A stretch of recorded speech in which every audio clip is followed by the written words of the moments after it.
hoje temos a estreia de Letícia Duarte com a gente, nossa correspondente em Nova York. Letícia, cadê você? Junte-se a nós. Vem para o matinal. Tudo Olá, bem? bom dia. Estou tão feliz de estar aqui com vocês. Muito feliz. Muito obrigada pelo esse convite. A gente que Nós está também. feliz demais, que bom.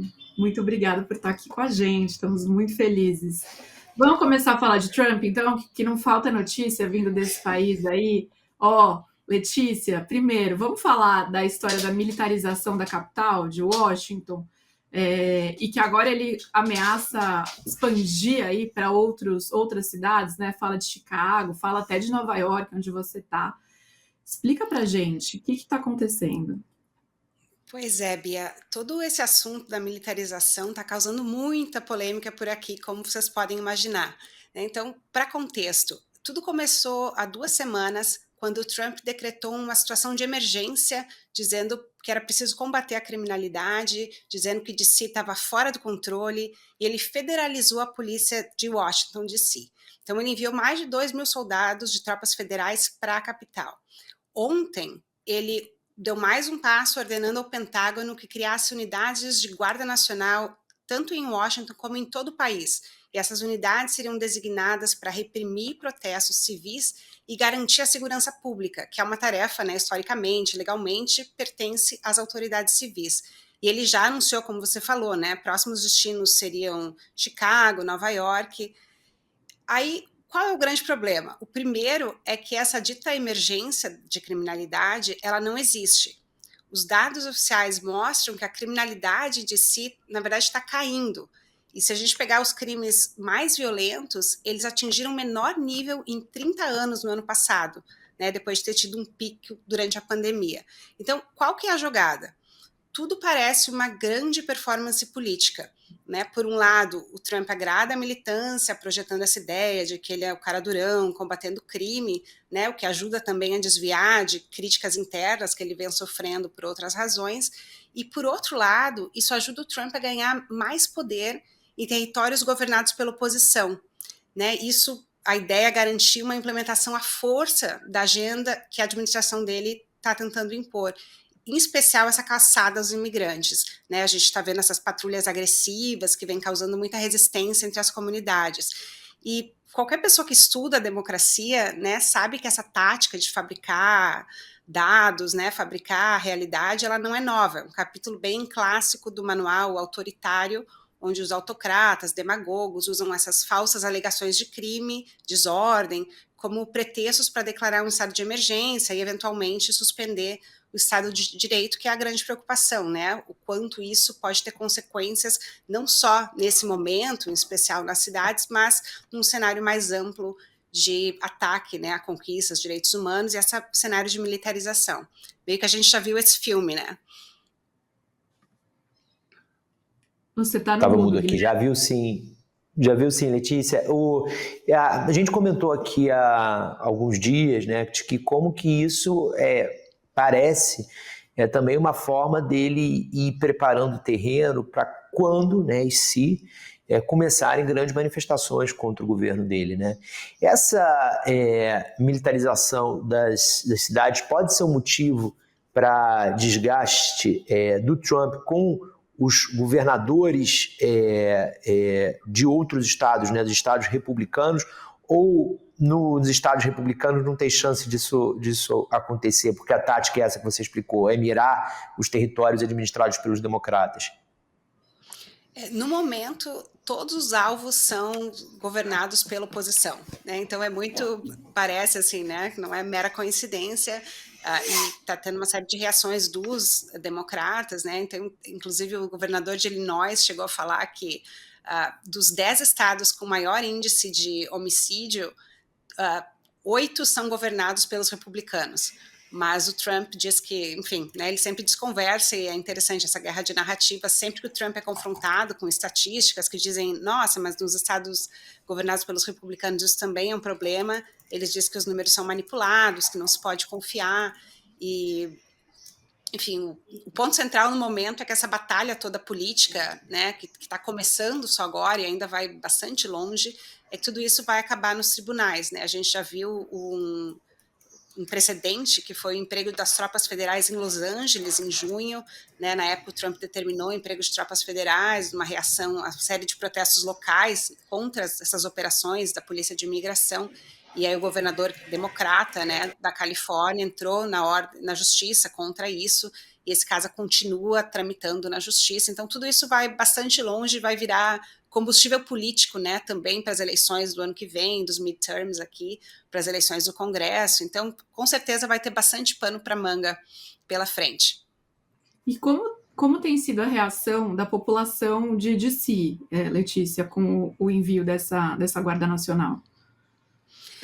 A gente tem visto uma série de protestos em DC, tanto contra a Guarda Nacional, contra os agentes do ICE, né, que é a política de imigração. Então tem protestos localizados, pessoas nas ruas, tem vídeos circulando pelas redes sociais, pessoas dizendo as ruas são nossas, fora a Guarda Nacional, fora a ICE.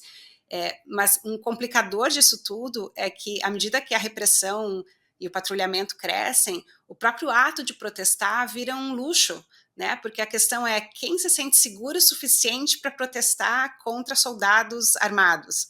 Né? A ironia é que as comunidades mais afetadas, como as comunidades de imigrantes e outras minorias, eles acabam sendo silenciados pelo medo, né? Por esse ambiente que a gente tem visto essas operações bastante truculentas, com agentes levando para prisão imigrantes, mesmo com situação legal, né? Meio assim, vamos te levar para a prisão, a gente conversa depois.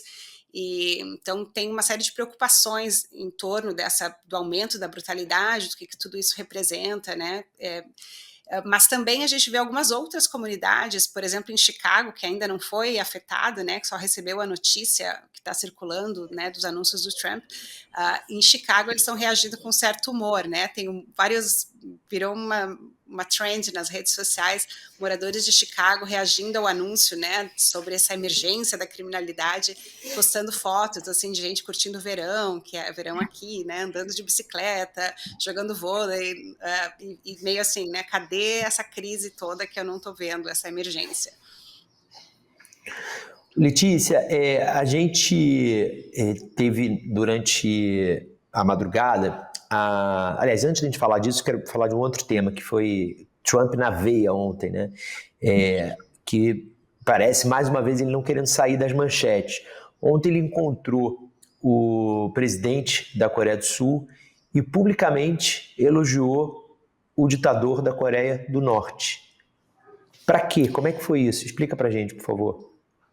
Ele não se aguenta, né? O Trump tem um fascínio por, né, líderes autoritários, né? Tem essa amizade também com o Putin da Rússia, mas esse foi um encontro bastante surpreendente, né? O Trump se referiu várias vezes, tanto durante o encontro com o presidente da Coreia do Sul, tanto depois no encontro com a imprensa, né, na entrevista, dizendo várias vezes que tinha um grande relacionamento com o presidente da Coreia do Norte, o Kim Jong-un, disse que conhecia ele melhor do que quase todo mundo, que estava ansioso para encontrar com ele de novo, que eles, né, tinham se encontrado várias vezes no seu primeiro mandato e que ele se dava muito bem com ele, que a Coreia do Norte é um país com grande potencial.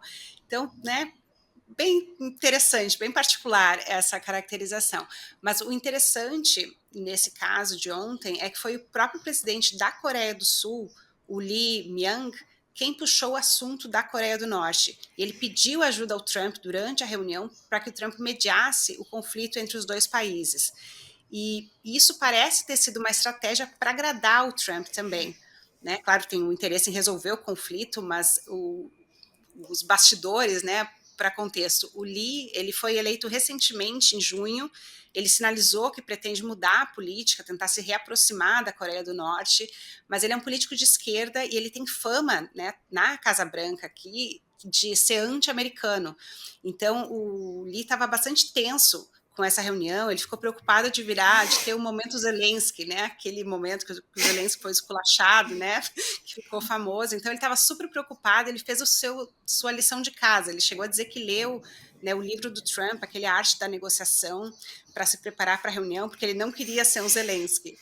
E antes da reunião também teve uma tensão, porque o presidente Trump publicou nas redes sociais um post meio em tom ameaçador, né, dizendo o que está acontecendo na Coreia do Sul, parece que tem tipo uma revolução aí chegando e tal, porque tinha esse contexto, uma certa animosidade meio velada entre, né, pelo fato do presidente ser de esquerda. Mas o presidente da Coreia do Sul chegou super preparado, sorrisos, muitos elogios ao Trump, e ele ficou tentando agradar o Trump, dizendo que o Trump seria o único que poderia alcançar paz entre as duas nações. Então, né, um pouco de arte da negociação aí parece também que o presidente da Coreia do Sul levou na manga. E na pauta, claro, tinha questões das tarifas das relações comerciais entre os países, né, e uma preocupação que o governo dos Estados Unidos garantisse essa segurança da Coreia do Norte, né, mantivesse o apoio e as verbas.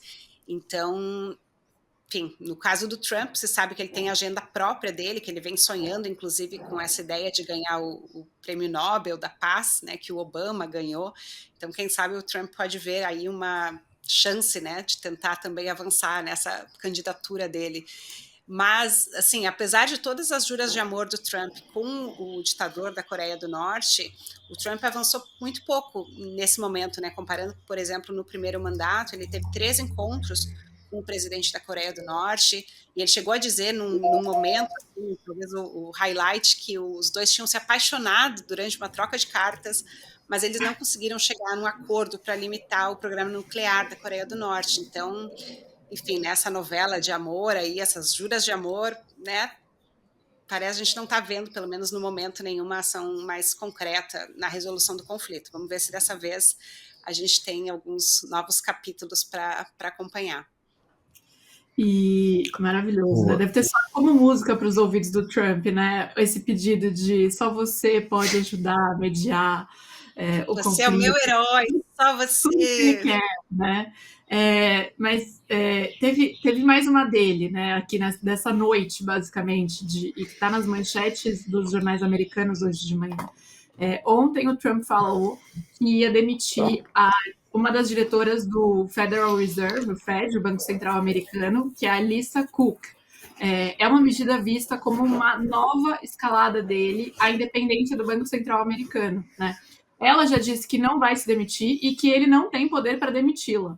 Então, assim, um imbróglio grande aí nos Estados Unidos rolando hoje. O que está por trás desse movimento do Trump sobre o Banco Central, Letícia? Letícia, ela foi a primeira mulher negra, né, a dirigir a diretoria do Banco Central, né? Exatamente, ela foi indicada pelo Biden, né, 2022, e a primeira mulher negra, e é muito interessante, assim, porque, enfim, como você falou, Bia, nunca é tédio aqui, né, é uma avalanche de muita coisa acontecendo, o governo Trump 2.0 está realmente atropelando, e ele vem numa campanha muito intensa contra o Fed, né, isso, agora a bola da vez é a Lisa Cook, mas antes dela, o Trump já vinha atacando o presidente do Fed. Então, é realmente uma campanha assim, precisamos encontrar alguma coisa para tirar, para que o Trump espera ter maioria, e para tentar, o grande objetivo é reduzir as taxas de juros. Só que, claro, né, a gente sabe, o Fed, ele tem autonomia, então o Trump não tem poder de interferir na política financeira, mas ele vem pressionando, né, patrulhando realmente, né, patrolando com tudo que ele pode, e ele vem numa ampla, enfim, uma campanha de defamação mesmo. Ele já tinha atacado outros membros, né, como eu falei, o presidente, e agora, enfim, conseguiram encontrar esse caso, que a alegação é que a Lisa Cook fez hipotecas em 2 estados diferentes, dizendo que era a principal casa dela de residência e que isso seria uma fraude financeira, mas não tem nenhuma prova, né? No momento ela também não se manifestou sobre isso, ela só bate na tecla que o Trump não tem poder de demiti-la, né? Teria que ser justa causa e não tem nenhum processo, não tem, enfim, mas ele está tentando levar no grito, né? Porque o objetivo é realmente, né, tentar patrolar, ver se ele ganha no grito. Isso certamente vai acabar também nos tribunais, porque o Fed tem autonomia, o presidente não teria que provar esse caso para que ele fosse, né, realmente a demissão efetivada. Ela disse que não vai sair. E, enfim, né, mais um imbróglio que a gente vê. E no meio disso tudo, dessa confusão, fica essa preocupação, né? Porque antes os Estados Unidos eram vistos como meio bastião, né, da independência, de segurança, né, um refúgio seguro para os investimentos, e agora a gente está vendo que, enfim, realmente o governo federal está tentando interferir no Fed, né, tem uma politização para tentar atender, né, e aí, enfim, ver se isso repercute os dados de inflação. Existe uma série de preocupações de como isso vai repercutir na economia, e a gente já viu o Trump tentando interferir em outros órgãos que tinham também independência. Um exemplo clássico foi que ele demitiu o chefe do Departamento de Estatísticas de Trabalho depois que eles divulgaram números fracos de emprego. Então é assim, você divulga uma notícia que eu não gostei, né, eu quero tirar você. Mas tem os empecilhos legais, então vai ser, acho que essa também é outra novela que a gente vai seguir acompanhando, e, enfim, tem um ponto ver se a Lisa Cook também tem um caso específico dela da defesa, especialmente em relação à hipoteca, mas mais do que isso tem, enfim, se o Trump tem realmente esse poder de fazer a demissão, e ela vai, enfim, né, lutar com todas as armas legais e jurídicas para tentar manter o posto dela, mas, enfim, o Trump, a gente sabe pela personalidade dele, por tudo que a gente já viu, ele não vai desistir dessa batalha e, enfim, muito emocionante. É um país que não nos deixa no tédio, né? Mas é o estilo, né? Esses autocratas, eles vão testando os limites, né? Eles vão testando e às vezes perdem, né? No caso do Trump, no primeiro mandato, ele perdeu algumas, nesse ele está vencendo muitas, é o estilo, vai ser isso daqui até o fim do mandato, se houver fim do mandato, né? A gente está com uma audiência, eu tô assim, fascinado com essa coisa do Twitter, como que a gente está sendo bem assistido no Twitter. A gente está com 1.800 pessoas ao vivo no Twitter agora, somado com 100 aqui do YouTube, então estamos com uma audiência de 1.900, muito feliz, e essa comunidade aqui no YouTube é diretamente responsável por esse sucesso, Letícia, porque eles estão desde o primeiro dia com a gente aqui construindo o Matinal, e agora te recebendo aqui para se somar toda semana às terças-feiras com a gente. Adorei sua estreia, bem-vinda e até semana que vem.